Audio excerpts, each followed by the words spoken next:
All right, folks, welcome back to the Night's Watch. I'm Jacob. I'm Alex. And we are here podcasting, expressing, using our freedom of speech while it's still here. To talk about the...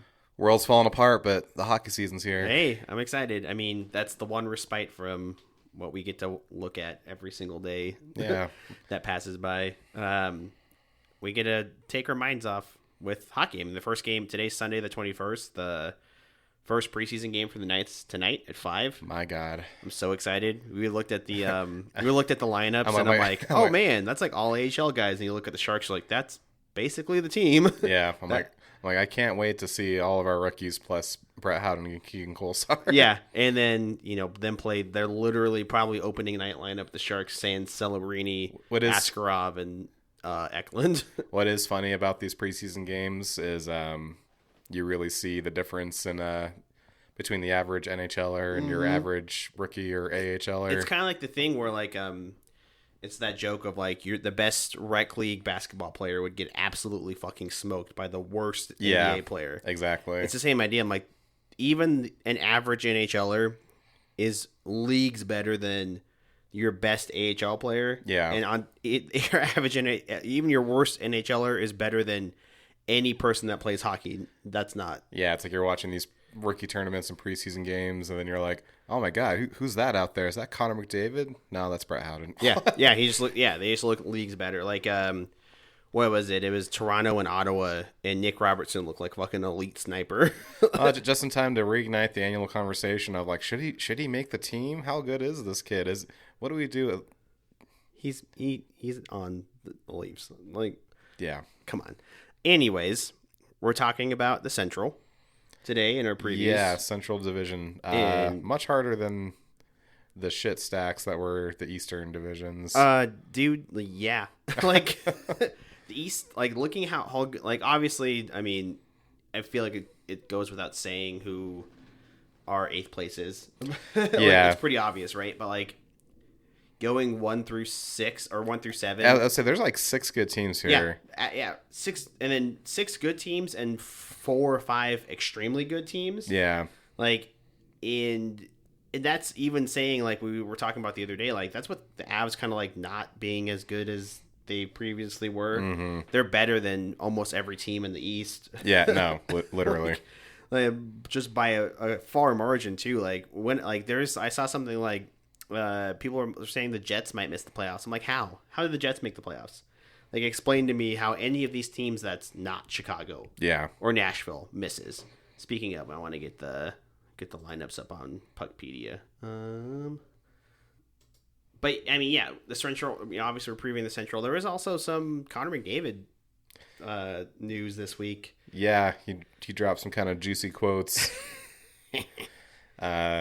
Yeah, I don't remember exactly what it was, but he basically told Elliot Friedman and Kyle Bukauskas, is like, well, I don't think people should have just assumed that it was going to happen. Yeah. And I was like, oh, yeah, he's leaving. Yeah. And then I saw his line mates during their first practice, and I was like, yeah, he's gone. Andrew Mangiapane and a career European player. Yeah. Well, let's see. You posted it on the hockey group chat, right? I think so. It was, where did it go? It was, I want to find the exact quotes. Oh, one thing I forgot to put in here. The bad man's gone, Jacob. Andrzej Kopitar is done after this season. Wait a second. Connor McDavid might be leaving Edmonton. Perfect timing. LA is about to lose their first line center. Uh-oh. Has there ever been a history of like high-end players from Edmonton going to LA? Going to LA? I don't know. Interesting. We'll see. He was quoted exactly saying, "Everybody's entitled to think what they want. I think people just kind of assume things were going to happen, and it just goes to show not everybody knows what's going on." Yeah. That's not good for every time, literally the best player in the world. And he's saying that about your contract negotiations right now. Yeah. That's not fucking, like, it could be any team. It just tickles me that it's the Oilers. But exactly. Well, it's basically him saying, like, well, I don't know why you thought I was going to stay. I don't know why you thought I was going to sign immediately. Like, yeah. He's the shoe that needs to drop. It's either him or Kaprizov. Whoever goes first, then that contract, maybe not so much Kaprizov more than McDavid, but if McDavid signs, Or Kaprizov signs first. McDavid's going to want more than that. Well, that's the thing is everyone's, again, what do we know? As Connor just reminded us, but the thought behind everyone's shit right now is that fuck, I can't talk right now. The fuck around everyone's shit, right? Yeah. The talk around hockey media. Yeah, is that oh well, McDavid's he might stay, but he can't take too much, or it's gonna cripple the team. And meanwhile, Kaprizov is just like gleefully like extorting the Wild right now. Yeah, they offered him 8x16, and he's like, no. That's insane. I mean, we'll look at the team. It's an insane number, and obviously we're dealing with the same thing, right, with Eichel. But I think the difference is that Eichel actually he's been quoted this week that he loves it here, he wants to stay here. Yeah, figure something out. Every time they talk to Eichel, he says something about how like, oh yeah, I love it here. Great team, great city. I love living here. I want to stay here. Things will take care of themselves eventually. Every time they talk to McDavid or Kaprizov, not quite the same tone. No, not even remotely. And I don't know, man. I mean, we talk now. He's probably going to sign, but what if he doesn't? What if he ends up in Carolina? What if I'm not going to put them out of the playoff spots in the Pacific. I can't keep going against them anymore. They're going to make the playoffs. But what if injuries pile up and they're just not good this year? Like, yeah, I mean, like Ekholm is older. Skinner and Picard aren't it. Like, yeah. What happened? Nurse had a few injuries. What happens if Bouchard goes down for an extended period of time? Ryan Nugent-Hopkins is only getting older. Adam Henrique is getting older. Well, that's the thing too. That another juicy quote from McDavid was basically talking about how he's like, I have all the faith in the Edmonton Oilers this year. And he's like, and after that, we'll see. And what that really means is like, yeah, all our best players are old and they're about to age out. Yeah, and no, they are. I don't want to sign an 8-year deal. And then 2 years from now, we're dog shit because Zach Hyman's like 37 years old. Yeah, and he's just reliving his beginning of his career, but now he's in his 30s. Yeah. Like, but now he's in his 30s, and now they have like, $60 million wrapped up in like 4 players. Yeah. No, that's literally what it'll have to be, right? Because we say this as hoping that the Jack Eichel contract negotiations go well, and he signs before Thanksgiving. I'm hoping he does. Yeah. But as much as we love Jack Eichel, he's not Connor McDavid. Connor McDavid is the best hockey player. He's on his own. He's on his own tier. Not if you ask these Edmonton's fan melting down on Twitter, though. I've been seeing a lot of crazy shit about how, like, I saw one, he's like, he's not even the best player on his team anymore, and he wants to make the most in the league. And I'm like, are you out of your fucking mind? Yes, they are, Jacob.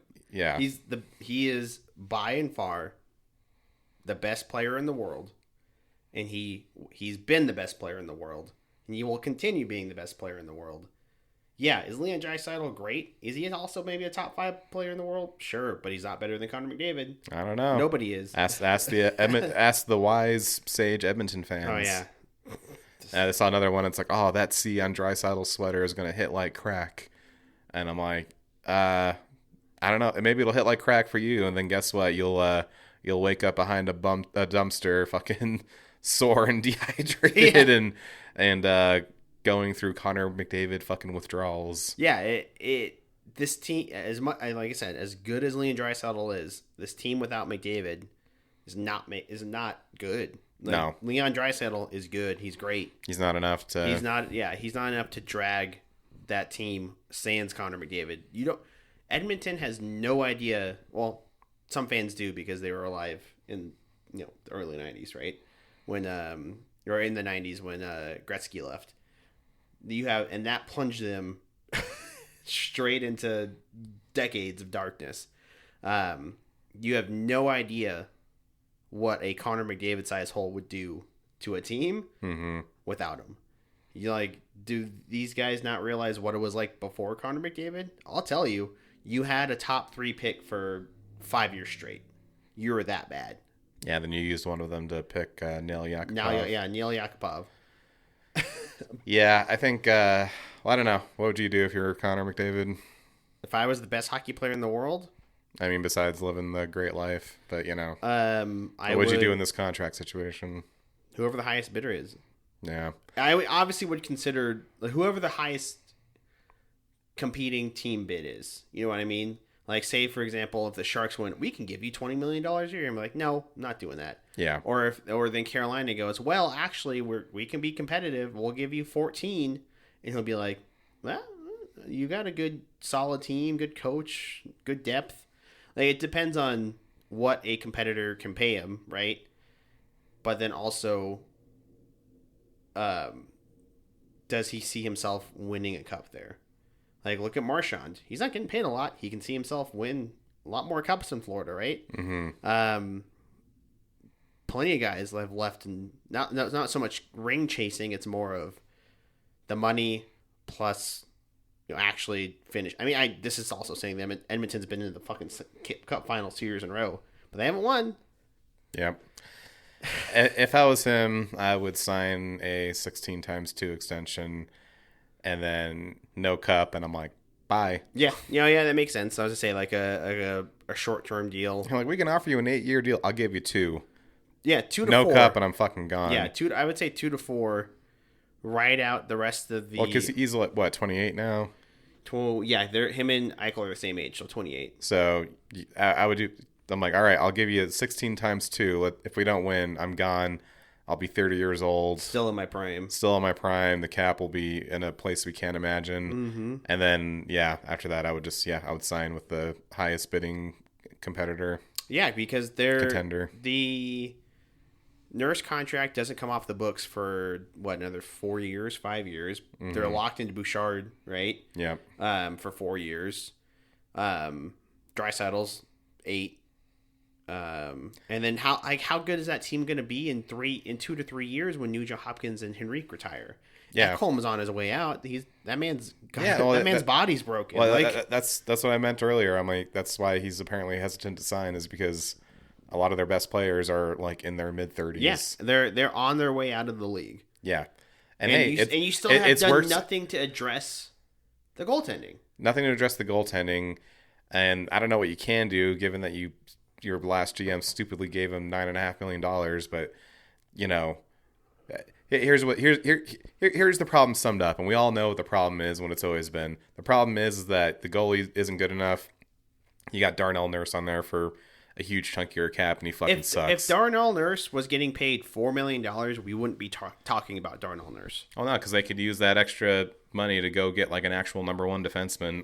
Yeah, we wouldn't be talking about Darnell Nurse being bad if he was getting paid like a middle pairing defenseman like he is. It's because he's one of the highest paid defensemen in the league.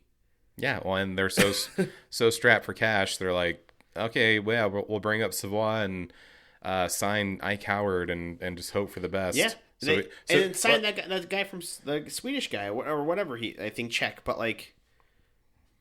Yeah, I'm just wondering, like, did they think like Connor McDavid's stupid? Like, I feel like they're bringing in these guys just so they can, like, yeah, look, this team has a future. Look at all this young talent. Nope. It's like, sure, okay. Do you think Connor just doesn't have like object permanence?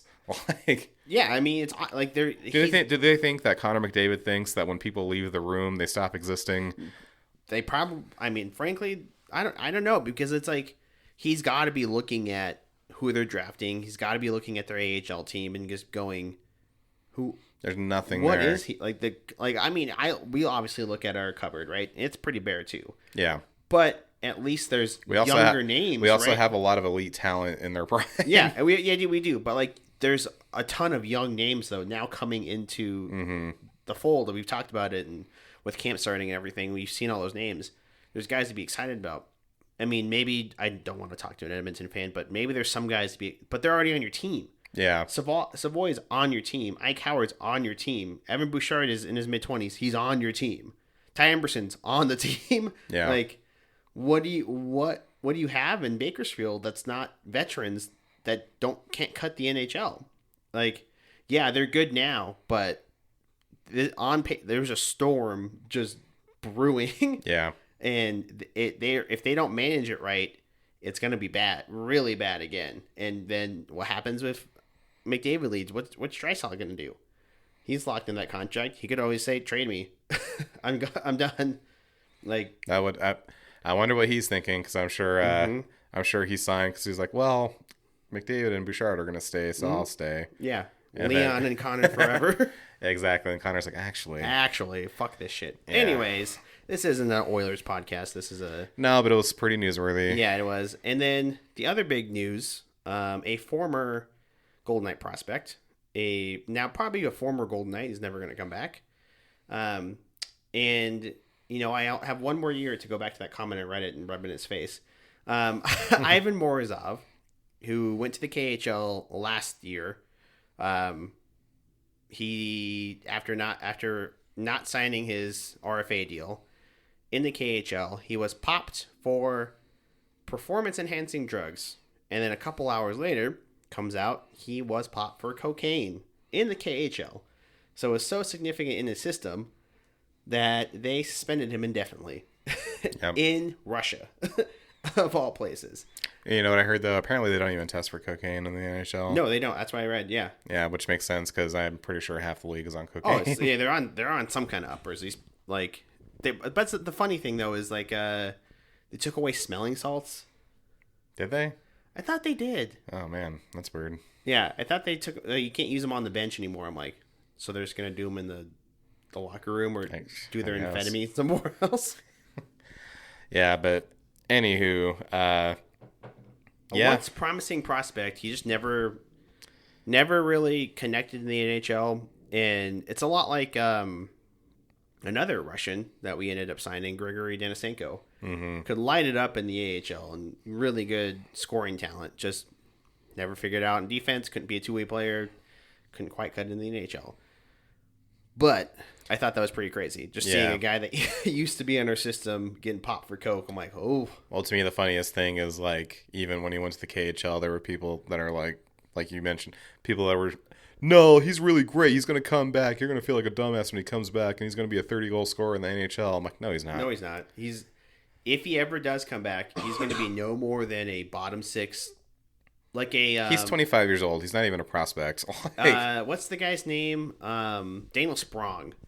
Yeah. Like, oh my god. He can never. He had the scoring touch to be a scorer, but his everything work else ethic was and everything was so atrociously bad that he didn't fit anywhere. And now he's like in Sweden, I think, or maybe he might be in the KHL. He's somewhere. He's overseas. But yeah, he's even if he does make a team, I mean, he's never going to be more than a really good AHL player. Yeah. Unfortunate. You don't hit on everything, but oh well. Yeah, well, between him and fucking what was his name? That big defenseman that we cut loose. Not Boot. Boot plays for Utah. Daniil Chaika. Yeah. We just don't seem to have the best of luck with these draft picks, man. Hey, some Russians we've hit. Look at Dorofiev. Yeah, true. And Dorofiev. I think Arthur Cholak. He's young. He might have a future, so we'll see. But that brings us into the Central Division rankings. The best division in hockey? Oh, yeah, by a mile. I think so. Really, anyone that says the Atlantic Division is still the best is a 75-year-old man. Yeah. This was hard. Like, yeah, I got to the point where I was like, fuck, I don't know what to do. And then I was like, oh, fuck it. I'm just going to go with my gut. Yeah, it was, like we said, joked earlier, we know who 8th is, without a doubt. Yeah. But even like Nashville, you kind of look at them like, what? This could be okay, but what if they play better? Like, what if they finally they're gelling in camp and, everybody's healthy? I think I saw, they said Yossi's perfectly healthy. He got through his pot stuff and he looks good. But one thing I didn't realize until just now, Roman Yossi's a lot older than I thought he was. He's in his mid-30s. Yeah, he's like 36, I think. Yeah, he's on the tail end of his career. Yeah. He's not a young player anymore. I thought he was, when I looked at him, I'm like, oh yeah, Roman Josi, early 30s. He really didn't blossom to what he was until like after, I would say, Shea Weber and PK Subban left Nashville.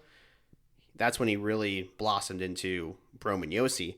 But yeah, he's a late bloomer. But yeah, he's older, and then Brady Shea's a little older too. He doesn't. You would think Brady Shea is like 39, given his head full of gray hair. I know, but he's in his early 30s. But anyways, we'll go through this. So one quick note, just for the sake of smoothness, I think what we should do as we go from our usual format, let's just discuss we'll both give where we think teams are going to finish, but we'll just discuss them in the order that you have them ranked. Okay. Just so we're not bouncing around teams and like, oh, did we talk about this team yet? I don't know. No, yeah, no worries. Okay. Sounds good to me.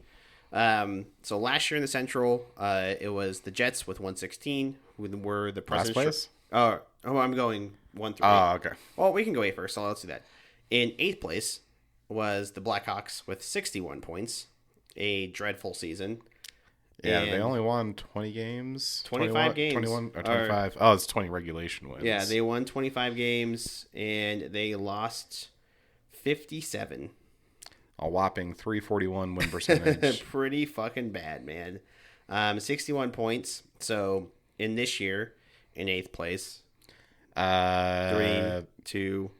When does it matter? Yeah, it'll be the Blackhawks again. They're bad. They did nothing. They're awful. That team is... awful, horrendous. They got a lot of cap space, but it doesn't fucking matter. Let's see, depth chart. Probably gonna be from when they played today, so it's not gonna matter either. Don't you love the internet and how you have to load all the ads first before you get to look at the depth chart? Yeah, and it only costs $100 a month. Great, it's not even loading. Anyways, we don't need to look at it because we know this team is dog shit. Connor Bedard's going to look like he wants to kill himself again. Yeah. Spencer Knight is a great signing for them. Yeah. But he's going to get shelled every night. Mm-hmm. I don't remember how old Spencer Knight is, and we can't tell because the page isn't loading. But for all the talent he has, I think he's played like less than 80 NHL games. Yes, because he was in when he was in Florida, right? He was behind Bobrovsky. So he ended up in the player assistance program. Yeah, that's the year that he could have started because Bobrovsky was dog shit. Mm-hmm. That was the year when Bobrovsky started really bad. Jesus Christ. And then he could have, but yeah, that was the year he was awful, and he could have,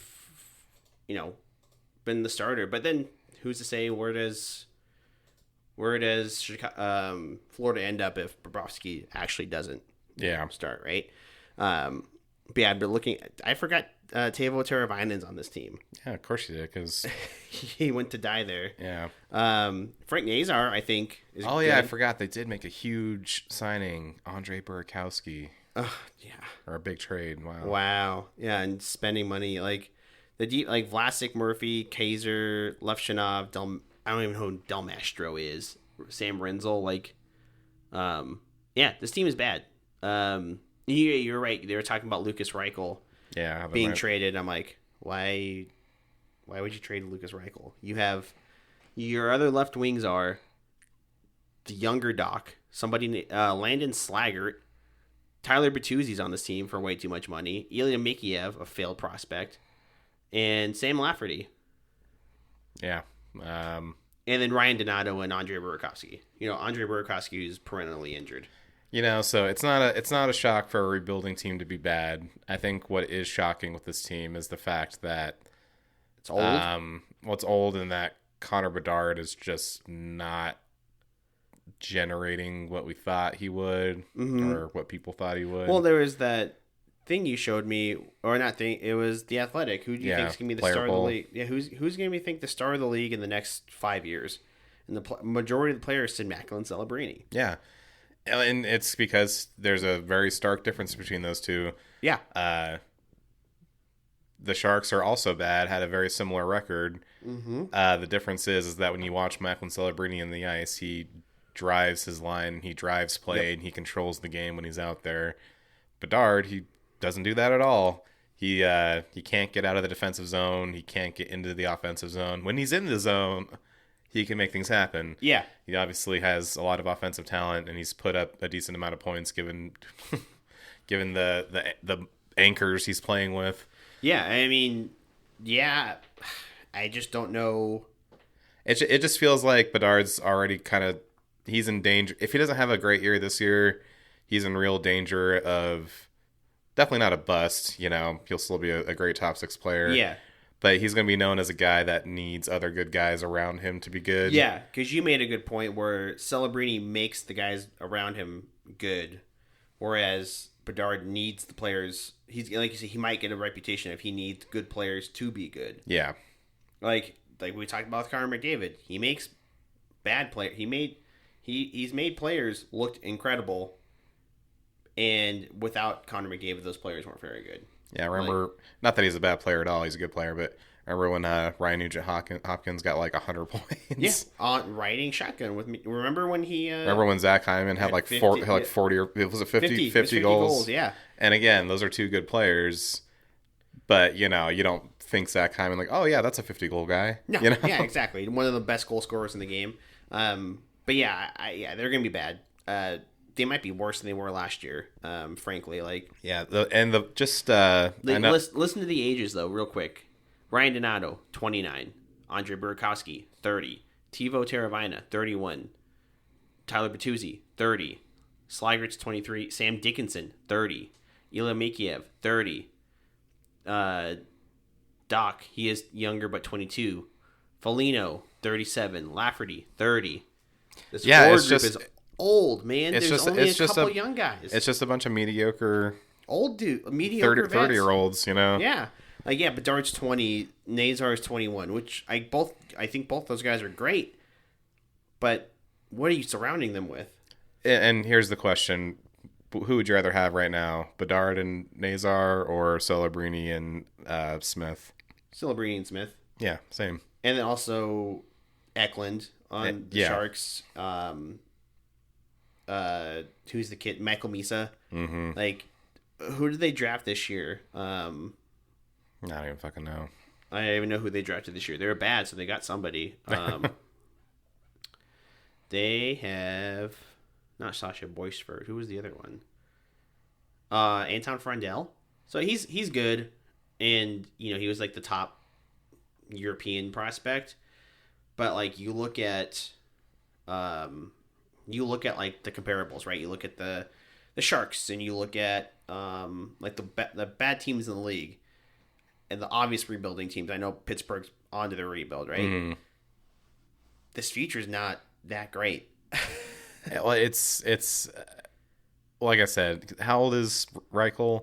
Reichel is 23, so he's kind of past that prospect kind of deal, right? Well, even then, it's like, I mean, for most teams, I feel like not, but apparently there's already thoughts that they might trade him, and I'm like, if you're getting to the point where these high-end prospects, you're turning them over because they're not working out, mm-hmm.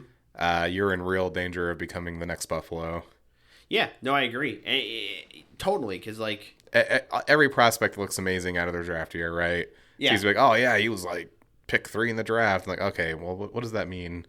Nothing, really. 2 years down the line. Like, you look at... Yeah, obviously the stars are high-end picks, but you look at, like a Shea Theodore. I think he was a first rounder, or maybe he was a second rounder. But he was late in the first round. I think it was like late first round, early second round. Pavel Dorofiev. I don't think Theodore was even a first rounder. I think he was like a second rounder. Yeah. You look at like Mark Stone is a great example. He's a guy that was picked in like the 5th round or something like that. Sixth of his draft, and you look where he's at now. Mm-hmm. He's a star. Aiden Hill is a good example. Like a lot of these guys weren't picked high. And, just use our examples, but like, just because you're a top 5 pick doesn't mean you're going to do anything. Look at what you brought up earlier. Nail Yakupov. Awful. Here's another one. Who's having a bigger impact on their NHL team right now? Connor Bedard or Logan Cooley? Logan Cooley. Yeah. He's on a better team and he's playing better. Who granted, Frank Nazar is included in this. Who was a player of the tournament in the World Championships? Logan Cooley. Yeah. And Frank Nazar. Honestly, Frank Nazar might I do like both like the 1-2, but they're still very young. But man, they got to do something. Yeah. They gotta really accept the rebuild and tear down these wingers and be like, no, we're starting from scratch. We can't have this many 30-year-olds. Well, that's the thing.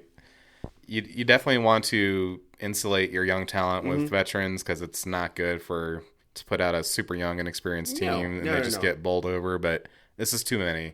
Yeah, instead of maybe Ilya Mikheyev and Tyler Bertuzzi, you have somebody. You can keep Nick Foligno, because that's I will say good guy to have. To me, this is just a reason why the To the Bones rebuild is not a great thing to do. Maybe you should have kept Patrick Kane for a little while longer. But in that way, that defense, look at the Sharks. We're already at 30 minutes. Jesus, look at the Sharks. They're to the bone, and I think they're going. I mean, they're going to be bad, but I think it's in the right direction. On that note, let's go to number 7. Let's go to number 7. So last year, number 7 was the Predators at 68. This year, number 7. 3, 2, 1. The Predators. Yeah. Okay. I wish. Part of me wished I could put them higher. I wanted to put them higher, but this team it didn't get better. It's still an old team. They still have no forward depth or center depth, really. I'm sure they'll try to play Stamkos at center. I don't know how that's going to go. Yeah, he's older. And Luke Evangelista is still unsigned. Yeah, not only is he unsigned, but apparently they are far apart. Oh, great. That's great for them. And I don't know, man. This roster, not that we can see it because the website's not working. Fucking puck. I mean, when it works, it's great. Yeah, when it works, it's perfect. When it doesn't, it takes fucking forever because it's gonna load 10 million ads. Yeah, well, all the ads loaded perfectly. That's what's important. What daily face-off, right? Yeah, but their lineups, they usually do the most recent ones. So it might be today. Yeah, it might be like a preseason game. Anyways, Point being, there's too many old veterans on this team. I feel like. I mean, who's even supposed to be their second line center? Fucking Evangelista. Yeah, I think so. Because it used to be Tommy Novak, and they moved him. Well, they moved on from him because he actually wasn't that good. Well, which last year when we were talking about the Predators, that was my one concern. I was like, well, that center depth looks pretty brutal. Tommy Novak's not a second line center. Sure enough, he wasn't a second line center. Yeah, and all their best players are like 35. Yeah, I mean, I didn't realize how old Philip Forsberg is. Yeah, he's old. He's an older player. Like I had no idea. Like whatever. We're never gonna load this up. But yeah, Philip Forsberg is 31, but Stammer's 35. Marshy's 34. Ryan O'Reilly, 34. Michael Bunting is on this team. Like a lot of this is coming off the cap next year, but like this is not a good team. No. Like look, going up and down. Oh, you know who their second line center was Fyodor Svechkov was their second line center. But yeah, I agree. I mean, and then half of their defense is pretty solid, like with Yossi Shea and Haig, obviously. Yeah. But the other half is not that great. And, they have a lot of money, but like, I don't know, man. I think it's gonna be not another great year. Well, it's like that quote, what was that? Barry Trotz.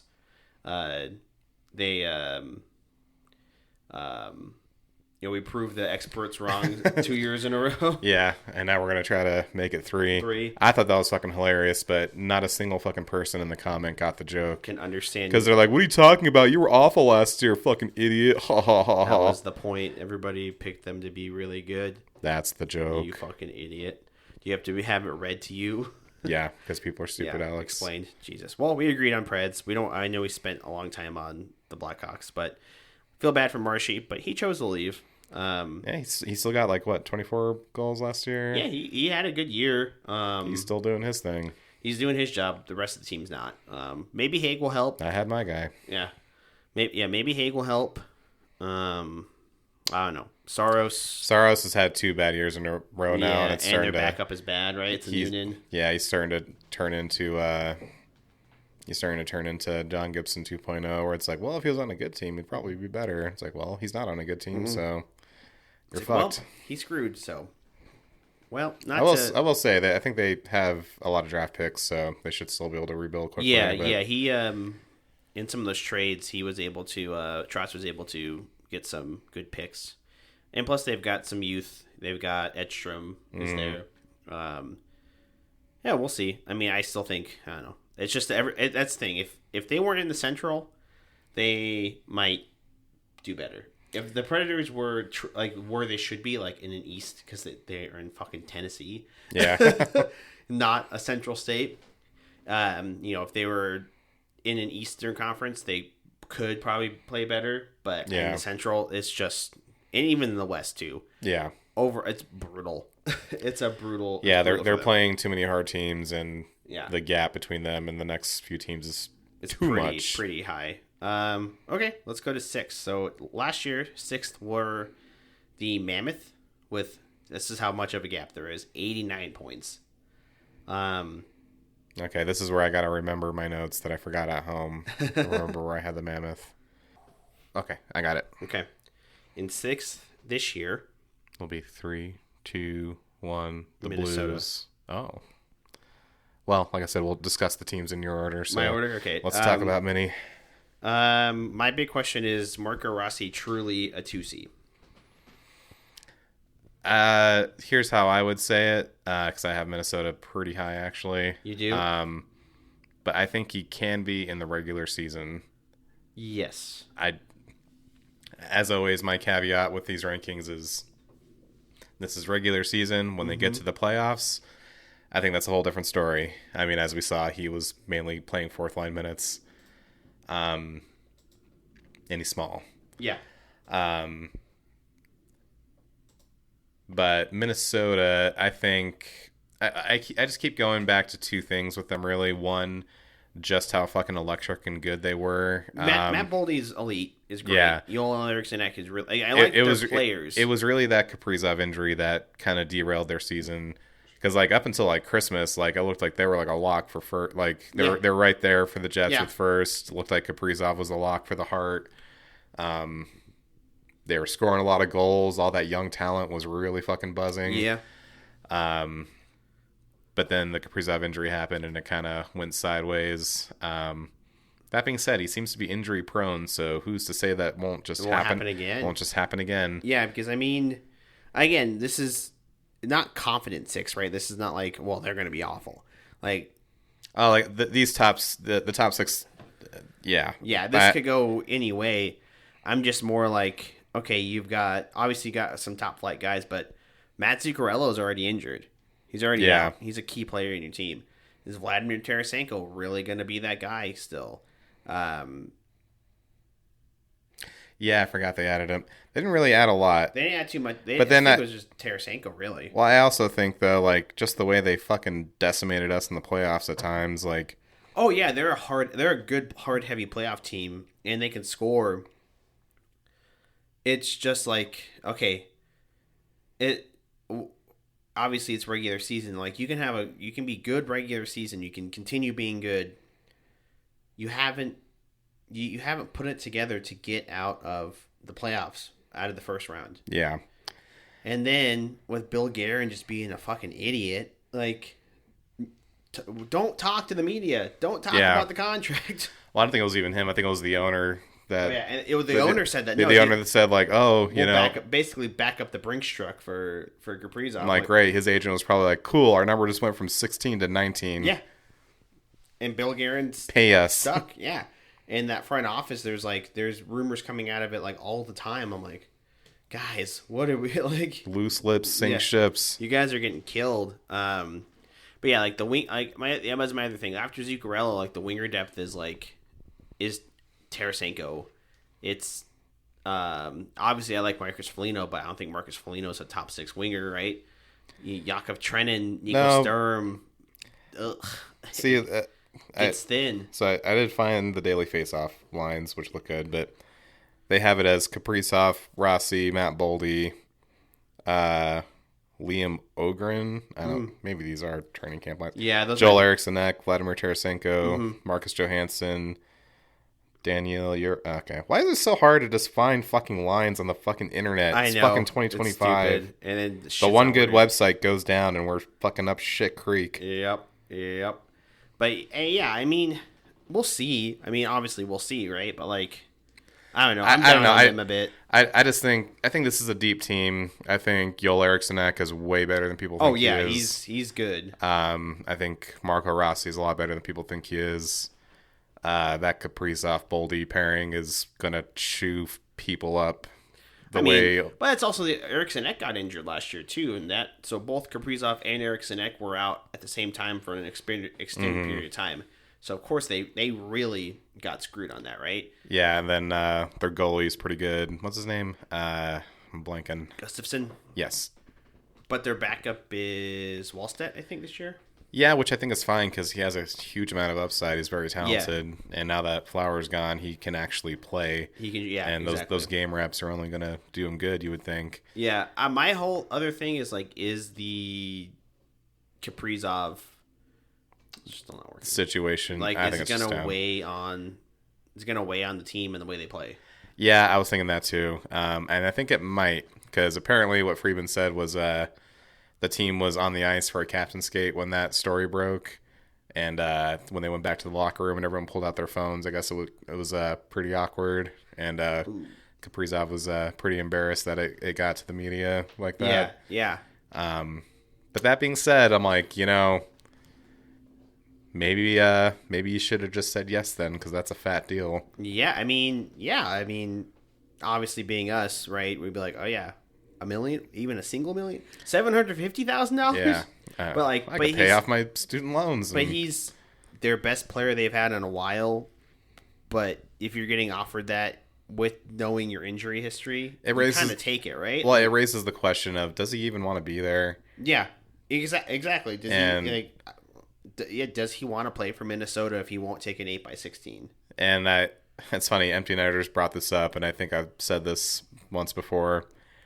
But it kind of goes back to that thing where I don't want to sound intolerant or whatever, but these Ruskies, man, these Russians, they sometimes it feels like they're only in it for the money, and then sometimes they disappear in the playoffs or they extort their team for a contract. Mm-hmm. Goddamn, Ilya Kovalchuk almost fucking sank a franchise. Yeah, he almost was it the Devils? Yeah, when they signed that, like the league had to step in and stop it. Yeah. I mean, surprisingly, Ovechkin's reasonable with his pay, right? But you're right, not to be stereotypical Russian hockey players, but you're not wrong. Yeah. I mean, it seems like. Then again, you could also argue well, what if they didn't have any money growing up, and now that's the first taste of money? But then again, it's just a different culture over there. Yeah, it is. It's just the culture over there is very much, no one's going to take care of you, but you fuck everyone else. Yeah, exactly. Lie, cheat, and steal if you have to. Yeah.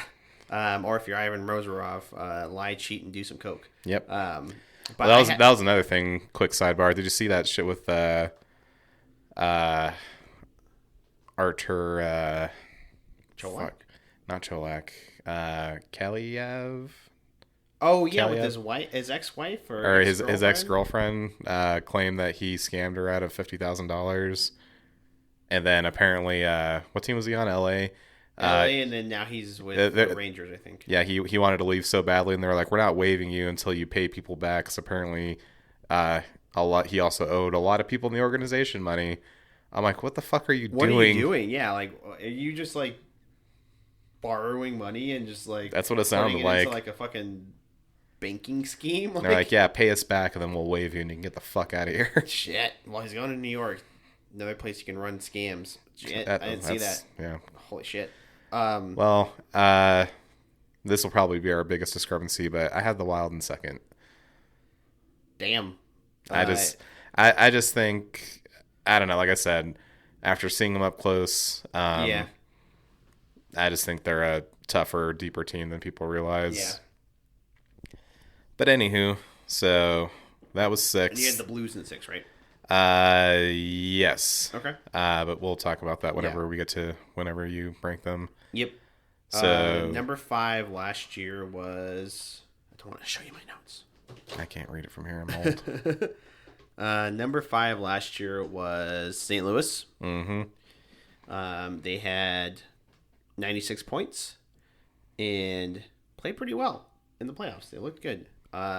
Fifth this year is going to be 3, 2, 1. The The Mammoth. Jets. Oh, you're down to the Jets. Oh, yeah. Well, I'll tell you about that when we get there, I guess. I have the Mammoth here. I don't know. I could put them higher, really. Like, it's getting into these teams. I'm just like, I could see the Mammoth finishing as high as second or third if the forwards and the youth really pops off, right? Yeah. The defense is solid. The goaltenders are my only question mark. With Veljamelka, even though he had a great year last year. Mm-hmm. Ingram's gone now. He's requested to be, or he's going to be released. Mm-hmm. And your backup is Vanacek. Yeah, that's a little not the best. What happens if Veggie gets injured and Vanacek's got to take 10 games? Mm-hmm. He's been awful. He's been really bad. They're rumored to be a team that was in on Carter Hart. Hopefully he goes there. Not us. Please, not us. Yeah, for real.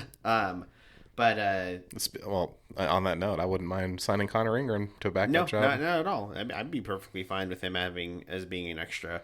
But he was quoted as like he wanted to go back close to home. I think that's Saskatchewan or Like I don't even know where. I think he said Saskatoon. I'm like, what are these made up names?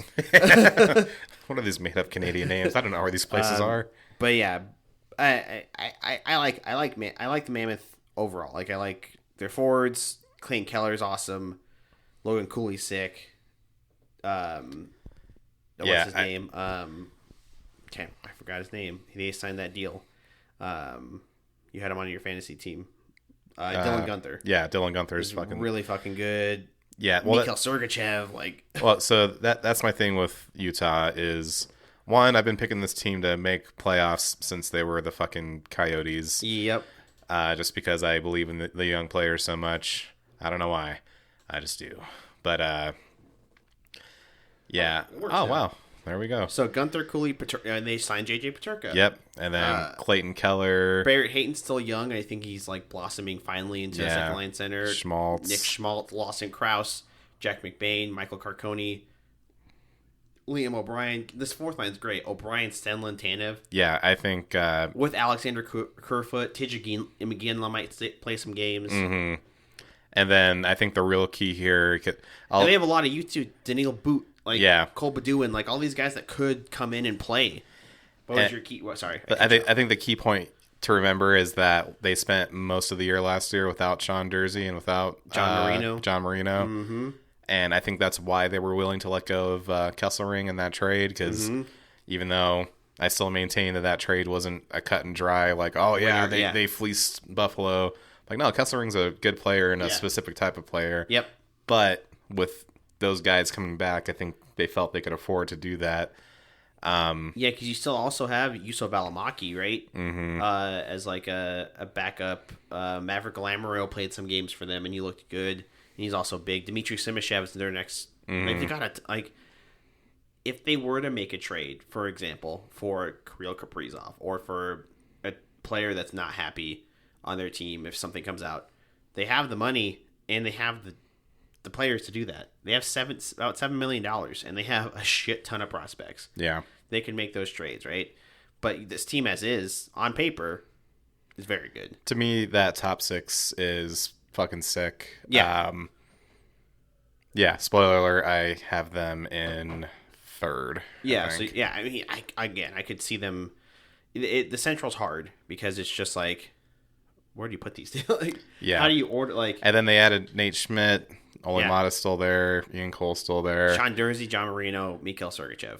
Yeah, that's great. To me, that's it's a solid defense. I think Veggie's a good starter. Yes. Vanacek, obviously not as great. But I think this is a point that I made last year when we were talking about the Senators, and I was like, a lot of teams have holes in the roster. Sometimes you just have to look at what those holes are and be like, well, if you're going to have a hole, might as well be there. Backup goalie is probably not the worst hole to have. No, totally. And plus they have Stauber, who played some games for them last year, and Vialta. They're relatively young, and they can take some games if they need to. If that's where they where it comes to, they're not gonna sign somebody else, right? So I'm aboard the Utah train. Again, I say they make playoffs. This is me saying we're finally going to see Clayton Keller in the playoffs, baby. Let's go. So. This is me putting them at 5, but like reluctantly because there's teams above them. I'm like, I think they're just a little bit better. But I could see them finishing as high as 3rd, or even finishing. They could just go on a run, just be young, and have a few vets and just fucking blow through teams because they're young, fast, and coached well. So, last year we'll go to 4. Last year in 4th were the Wild. Mm-hmm. I had them in 6th. But this year, I like how they were at 4th and we just went in different directions. Like we really covered that spread. yeah. They'll finish anywhere between 6th and 2nd. Yeah. Can't tell you where. Yeah. No, I agree. God, I'm rethinking these two. Jesus Christ. 4th this year will be 3, 2, 1. The Avs. Oh, hey, all right, we synced up. We finally. synced up on 3 of them. So okay. Blackhawks, Preds, and Avs. Oh yeah. Well, those 2 are so obvious that it almost feels like exactly. it doesn't count. But the Avs, Avs in 4th. So this may come as a shocking ranking to someone, but I don't know, man. The Avs, it's really, to me, they're like that conversation we had about New Jersey last week where I just look at this team. I'm like, yeah, there's obviously some elite talent, You've got Nathan McKinnon. You have probably 2 of the 3 best players in the world. Yeah, McKinnon and Makar easily. But the depth, man, is just really shaky. Like, what happened to Jonathan Toews? Did he die? Jonathan Toews? You mean Devin Toews? Oh, I'm thinking of the Jets. I'm an idiot. Sorry. Silly boy. Silly idiot. No, but yeah, obviously Nathan McKinnon, great, right? Kale McCarr, the 2nd best player in the world, right? But then after that, it's like, okay, so you got Marty Necas, who doesn't want to be there. Doesn't seem to want to be there. Yeah. And is he reportedly even given them his trade list already. Yeah. And then Vladimir Nichushkin, who routinely ruins your team because he doesn't know how to not be a shithead. Yeah. And then, you bring back Landeskog, which is a great feel-good story. Yeah, absolutely. But is he really going to be able to play an 82-game season and be at a high level, you know? And then Brock Nelson's your 2C. Yeah, and again, that's what I mean, where I'm like, Brock Nelson's probably not suited to being a 2C at this point in his career. No, it's like... And even when he went there, I don't think he looked great. It's like the Casey Middlestat thing all over again, right? Yeah. Or like... Well, at least Casey Middlestat was young. You're like, oh, maybe he has potential. Like, Brock Nelson's a good player. We all know Brock Nelson's a good player, but he's also like 34 he or something? 33. 33. But he looks like he's 42. Yeah. But yeah. Well, he looks like he should have been cast in Oppenheimer. And like I said, he's a great player. I'm not saying that he's not, but what I'm saying is that if you want to be this Stanley Cup contender, is he going to be able to hold the fort down that way? And then, Jack Drury as your 3C. That's fine, I guess. I don't even know who their 4C is. Bardakov. Don't know who that is. You got Kiri Ronta on this team. They did sign Victor Olofsson. Yeah. And I think we saw last year that I think he's a little bit better than people give him credit for. Yeah, he can definitely score. He might sneak up the lineup and provide some scoring and everything. The defense is still solid. It's just...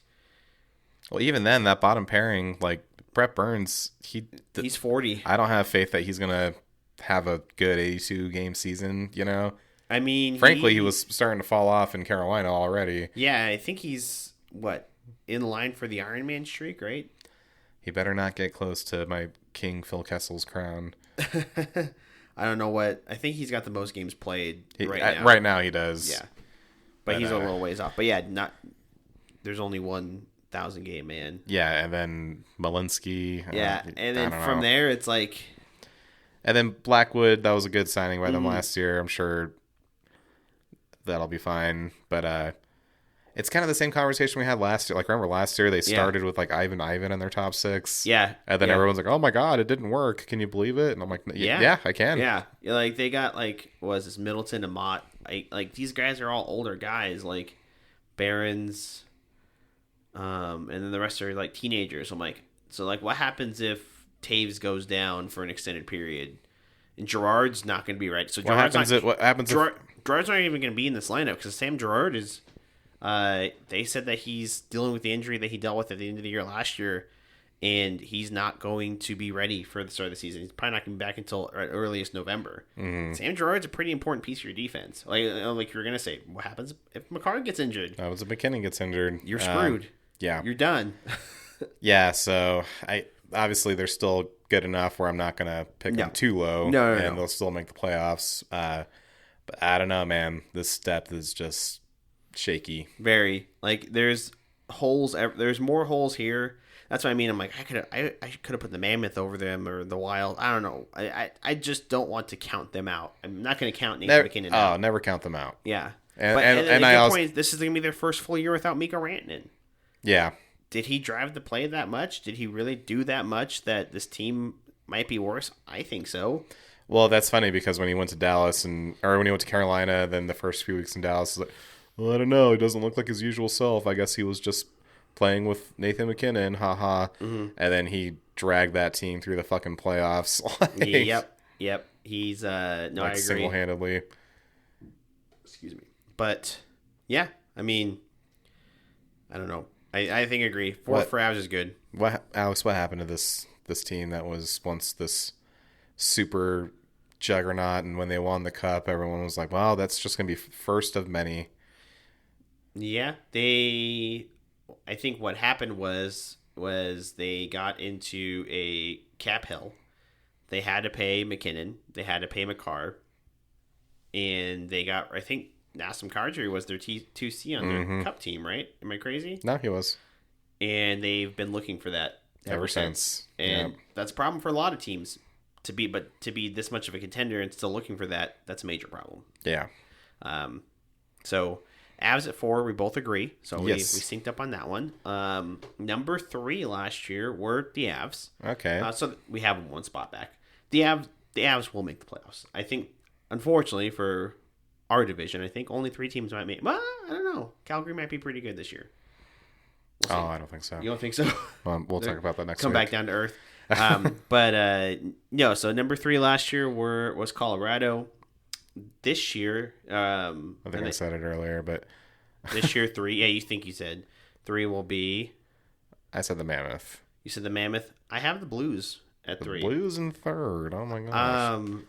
You don't. When you think of the Blues, you don't think that they're that good, but looking at their lineup, it surprised me when I looked. I was like, holy shit. Like, what did I miss about the Blues that this lineup is so good? Of course, now it's down again. It worked. Oh, there we go. And we'll never know. Pavel Buchnevich. Show's over, folks. Goodbye. Pavel Buchnevich, Robert Thomas, Jimmy Snuggerud. Very good top line. Dylan Holloway, Luke Shin, Jordan Kyrou. Jake Neighbors, Pia Suter, great signing, I think. Mm-hmm. And Nick Bustag, another great signing. Torpachenko, Sundqvist, and Walker. That fourth line's among the best fourth lines in the league.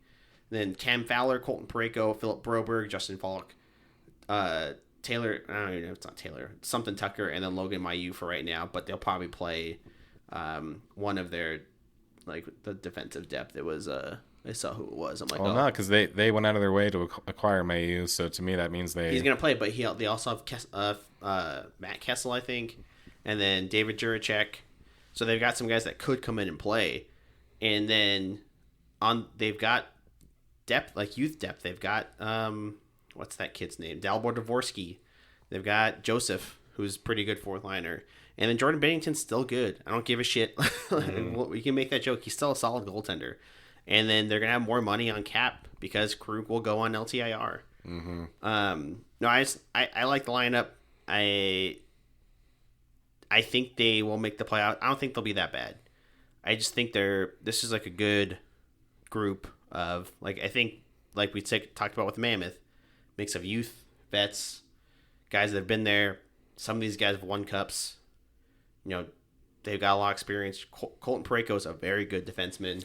Yeah, and he seems to have been kind of revitalized under Montgomery. What's his name? Yep. Yeah, and Jim Montgomery's a great coach. This team's looked completely different than what they were from years past. Yeah, now I'm like, maybe I have him too low. Yeah. But that's basically what I did with every team. So Yeah. I think after a certain point, I just said, fuck it. The Central's the hardest to rank just because of how good all these teams are. Yeah, and I think another key thing with the Blues is there's a lot of young players here, but not like kids. No, like guys in their like mid-20s. Like Snuggerud is 21, Neighbors is 23, Holloway's 23, but then you've got guys like Pavel Buchnevich who's 30, Shen's 34, Pius Suter's 29.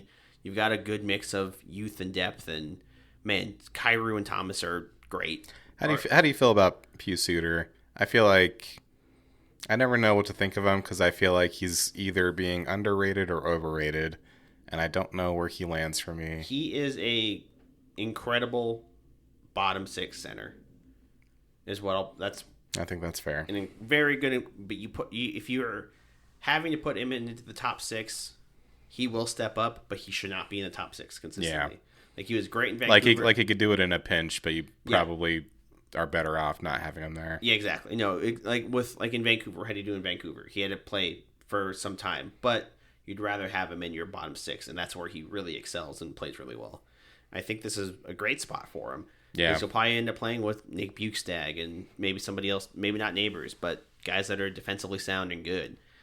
I mean, I like them. I mean, I think they're going to be good. I think they'll be better than they were last year. I think Binnington can still play pretty well, and Binnington is older than I thought he was. He's 32. Yeah, because he was a young rookie when he was an old rookie when they went to the Cup. Rookie. Old idiot, old rookie when they went to the Cup, and he's a little bit on the older side, but still playing pretty well. Contract's good, $6 million. I think they'll be good. You had them in sixth, right? Seventh, fifth. I think. Yeah, you had them in fifth or sixth.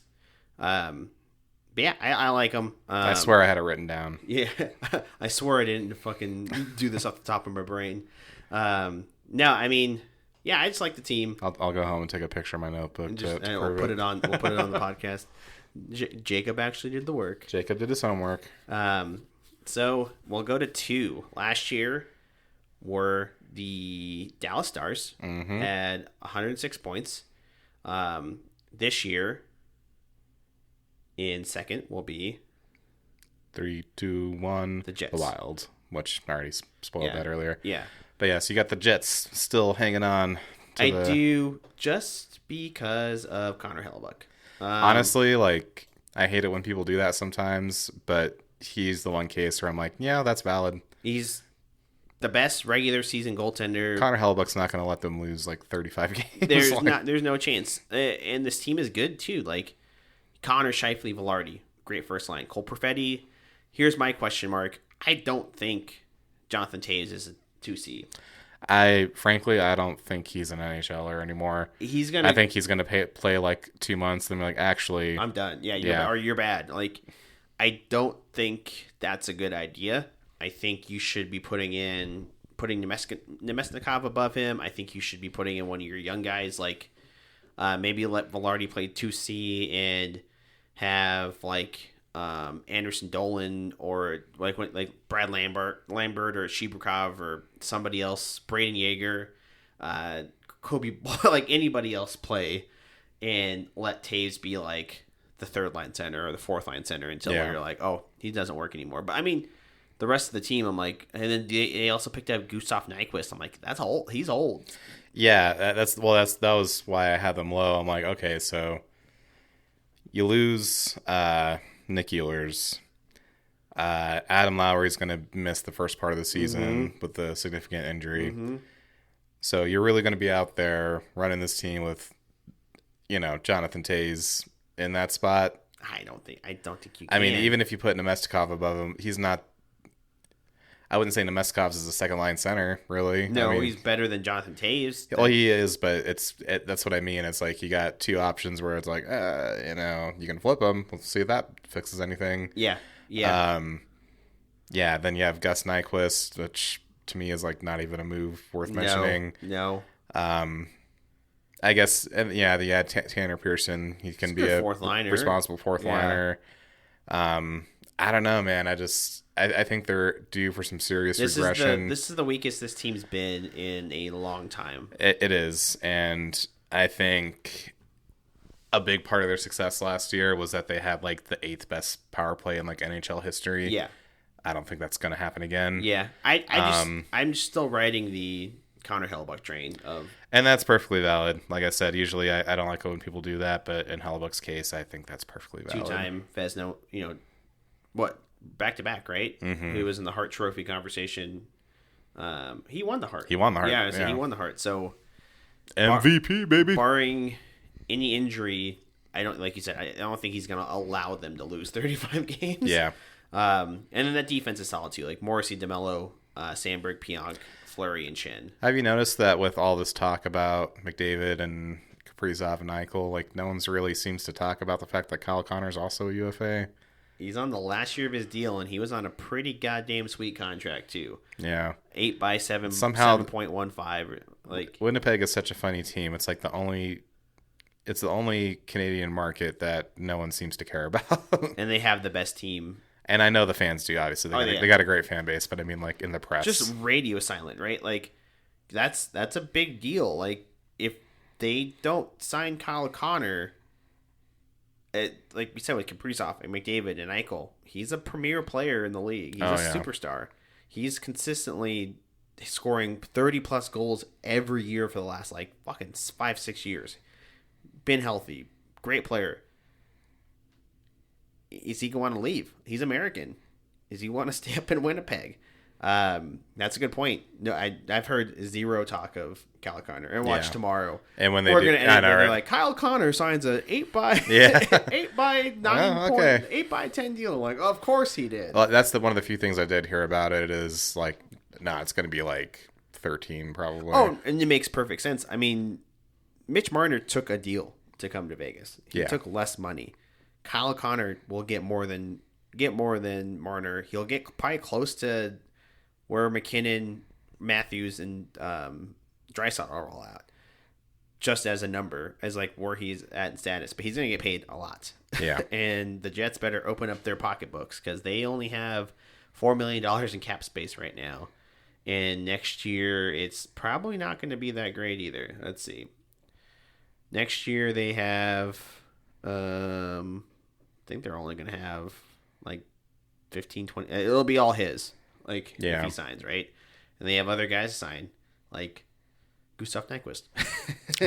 I think we can let that one go. Yeah, but that's the Jets. So we had both had him. I had him at 2. You had him at 5, right? 5 or 6. And I feel like every year I do this to the Jets, and every year they play really well. Yeah, so they're your Edmonton, pretty much. So maybe I should flip the Wild and the Jets. But then again, he could go. This division's so good that we could. We could be talking about this, and at the end of the season next year, fucking. The Wild could be in first, and the Stars somehow ended up in 6th because some dumb shit happened. Yeah, that, and I got to the point where I was like, I kept switching shit, and I was like, fuck it, we're just doing this for fun. This is just for fun, anyways. I'm doing it live. I'm not a fucking prophet. Yeah, I'm not a seer. Well, I think we had the same first place team. I think it's by elimination, right? So last year with the Jets with 116, and the only team we have not talked about, the Dallas Stars. As much as I hate the Dallas Stars, and I hate their fans, and I hate their players, this is a really good fucking team. Well, that's the thing. It's a good team, but I don't know, man. I think there's still, even with the Stars, I was like, do I put them in first? Because I do still have concerns with this team. Here's the thing with both the Stars and with a lot of these teams. I mean, with any team, really. But Stars, Jets, especially, what happens if Otter and Hellebuck have to miss some time? Yeah. And Smith's a good backup, but he doesn't carry a team, right? And, looking at these four, I'm like, the forwards are stacked, but I'm like, Jamie Benn's really going to still be on your first line? He's a bottom sixer. Like, I think, White, Johnston, sick. Mikko Rantanen, great. Rupe Hintz, Robertson, Bork, great. Duchesne. Bork could be great. Yeah. We don't know if he will be. True. This is going to be his first real test. They chose to keep him over Stankoven. So, there's that. That's a good thing to think about. Duchesne had a great year last year. Sagan's coming back, looked good.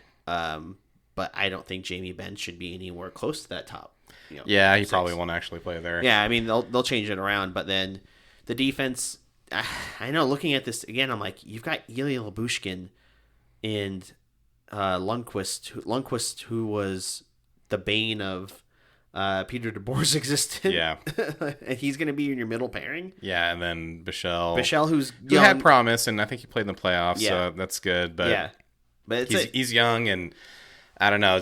Is he going to be able to actually defend at a high level, or is he just going to be one of those guys that's just like, I punch people hard? I bruise. Yeah, he doesn't fight though. He hits and then he leaves. Yeah, we saw that multiple times in Henderson. Yeah, we certainly did. But they made a signing, a guy that both you and I really wanted, Nathan Bastian. Yeah, I think it's going to be great for them. This is another team that they don't have a lot of youth. No, because I mean, you got Stankoven, or not Stankoven. He's Bork. gone. You got Bork. You still got Harley. Johnston. I'm talking about guys that they could move around. Like Stranges is older. He's 23. That's only really a name that pops out at me. I'm sure we're gonna get a comment. Go, well, actually, this guy's really good. No, he's not. But like, not a lot of pieces that they want No. to make a trade or something. like what happens if Lindell or Heiskanen get injured again? I don't think what if, because Johnson's gonna be good. Well, and that's my thing with them too. Is I'm just like, I like the forward core. Yes. Defense, little thin. Yeah, it was like what they had. Well, hey, they got rid of the fucking dog shit Dumba and CC contracts. So they did. They were able to get those two. I mean, maybe they'll play better without having either of those guys on their teams. And that's a distinct possibility. Sometimes there's addition by subtraction. Yeah, maybe I doubt it, but I don't think Niels Lundqvist will be any better. Exactly, and I know that the depth chart has Lundqvist there. I'm like, we all know Lubushin's going to play there. Oh yeah, and then new coach, right? The guy from he came back. He used to be a head coach for them, I think, or with Texas. So new coach with them. How are they gonna? Is it gonna be a new coach bump where they play better? Is it gonna be a Seattle situation where? Yeah, exactly. Or is it going to be a situation where instead of a new coach bump, it's like, oh yeah, it turns out Peter DeBoer is a really good coach, and this guy isn't. I'll still say it. Peter DeBoer is a good coach. He took multiple teams to multiple conference finals, but apparently he's the devil. So I mean, he is an asshole sometimes. Yeah, totally. All coaches are. If you're a pushover as a coach, Lane Lambert. Well, and that's the thing is, like, I don't know if we talked about this when it happened, but because I think I was like emotionally checked out of hockey at that point. But yeah, the whole thing with pulling Otter, I can't say I wouldn't have done the same thing. He wasn't playing well. He wasn't that he let, and that's the thing. I know we talked about this before. I'm sure we'll talk about it again. I think when we were in Portland, we were watching that hockey guy video, and he brought up the point. He's like, people talk about Ottinger with like this reverence, but he's really like, he was making the comparison with Aiden Hill, and he's like, they're identical. much closer than people think. Yeah, and Aiden Hill's talked like he's a terrible goaltender. I mean, not terrible, but not a top end goaltender. Everyone's always like, well, I don't know. They got Aiden Hill. Is that going to be enough? I know they won the cup, but is that going to be enough? But then when they talk about Otter, like, well, obviously Otter's just they got amazing. Very similar stats. No, I agree. I mean, again, if that defense is getting thinner and thinner, if there's some injuries, is it going to put him in a bad spot? Yeah, what happens if Lindell goes down, or or like Heiskanen gets injured again, or what if something just the defense doesn't play well? Like we're saying all this negative shit. I do still have them in first. Oh yeah, again, we're saying, like these these are the what if negatives, but I have the forward core is really really good. Yeah. They can score, they can play well, and it just depends on what kind of system the coach is going to put in and how everybody's going to work together. But I still think they'll be good. I think what I'm looking for is, can Wyatt Johnston take another step? I think we thought he would last year, and I don't think he ever quite did. He took a decent step, but he didn't take that big leap that everybody was expecting from him. Exactly. Right? So it's like, is he going to be like a true electric player, or is he just going to be like a solid like second line center? And can Robo have a better season next year? Or this year, because last year it was down for his standards, right? He needs to have, and he's on a end of his contract, right? On his last year of his RFA. So there's a lot of guys year coming up. Yeah, a lot of guys that need to prove it. I think he can. But that was the Central. It was the Central indeed. Very stacked. What a gauntlet! I know. This was our longest. Are we assuming it's going to be 3 out of the Pacific and 5 out of the Central? I think so. I mean, there's not a reason to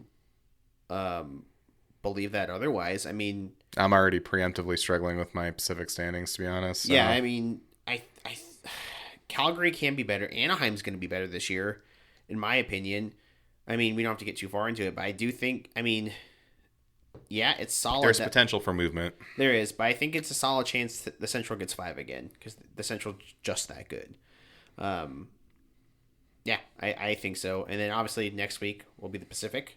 Yes, that'll be fun. Be a fun one. We'll have Tyler on, or figure out how to get Tyler on to talk about the Pacific. Mm-hmm. But leading into that, camp started. Yes, training camp has started. I am so... The first preseason game is tonight at 5 p.m. Mm-hmm. I am so excited. I was watching interviews. I was watching replays. I'm just sitting there at my desk, supposedly working. I'm just like, we're back. We're so back. Yeah, for me, it was just such a huge joy to be sitting at my desk at work and put in my headphones and listen to the VGK Insider show. I'm like, oh... And actually, Darren Millard, Ryan Wallace, I missed you. You're back. We're actually talking about hockey. Oh my God. I still miss Chris Chapman. R.I.P. He's not dead. He just lives in Japan now. Basically dead. He's just not on the show anymore. Yeah, but yeah, I mean, listening to some of these quotes, like Brandon Saw, they're asking him about how good he feels to be back in Vegas. He's like, "Oh, I came here and this is the only place I want to be. I wanted to come back." Yeah, what do you say? He's like, "Well, I got a taste of it, and that was enough. That was enough to know I wanted to be here." And the one that really got me was, which I think is great. I think this is going to be his like step up as a leader. Is the White Cloud quote where they asked him, I'm like, "Oh, where do you think you're going to play? What do you think what the lineup's going to look like?" And he just flat out said, "That's above my pay grade. That's not my decision to make. I'm here to play hockey." Yeah. And it was silent for a second, and he goes, "Oh, I'm not saying that to be an asshole. I'm not trying to be a dick. That's above my pay grade. I'm here to play, and if I play well, maybe that'll reflect it. But I'm not here to make those decisions. I'm here to get the team to win." He emphasized that his focus is being as good as he can be. Yeah. And I think I love that. I'm excited to see him in a top 4 role. Yeah, consistently. I think he can blossom. I think he's gonna be playing with Hanifin or McNabb, or Theodore. He's gonna be playing with somebody really good. Yeah. I'm super excited. Obviously we'll have preseason games, but you probably are not gonna see that much of the main guys. You're only gonna see like the lineup today. Yeah, it's all Silver Knights. Yeah, which is still fun. It's good to see the rookies play and see how those guys have been taking strides. Yep. See Joe Fleming play forward. See that bowling ball of a man bowl through people. But as we progress, more regulars will start playing. Yep. So hopefully right around the time we have our final show before the season starts, we'll have plenty of juicy things to talk about. I know we'll have the Pacific next week, and then we'll have our the night before Christmas episode. Yeah. It's 2 weeks, dude. 3 weeks. 3 weeks from the season. First game of the season. It's right there. And like I said, the fact that the radio shows are back and the YouTubes are back and there's preseason, I'm like, we're pretty much there. And you see Jeremy Lozon already got injured, and you're just like, shit. Yeah, it does sound like, I think Cassie said yesterday that it was pretty minor for everyone that. Oh yeah, got pulled from practice. It's more of like, I'm back fully training, and I tweaked something. I don't want it to lead into something worse. Exactly that. It's like, well, there's literally no reason to push the pace the first day of camp. So no, there's no reason at all. I think it'll be fine. And we also have Ben Hutton. So there we go. But that was Central. That was difficult. Yeah, it was. I know it was difficult, but such a breath of fresh air from going from the Atlantic and the Metro. And I'm like, wow, we get to talk about good teams. The Metro is so fucking... I don't even want anybody from the Metro to make the playoffs. I know, right? Yeah, that's going to be tough. Yeah, but until next week, stay watching hockey. Get on YouTube or wherever you watch your Vegas Golden Knight content. I'm going to be streaming every day. Mm-hmm. Get excited for the first game today, and then there's one or two during the week. Honestly, I've been waiting for the first game for so much that I don't even know when the next one is. I just knew all I knew was Sunday the 21st. Perfect. Yeah. Do you remember? Victoria's gonna be pissed off. I'm like, guess what we're watching? Sloppy September hockey. The 21st night of September. And we're gonna get copyrighted by the ghosts of Earth, Wind, and Fire. But until next week, stay gold. Hockey's here. Have fun. It's Oktoberfest. I would say celebrate Oktoberfest, raise your steins, and stay gold. Stay gold.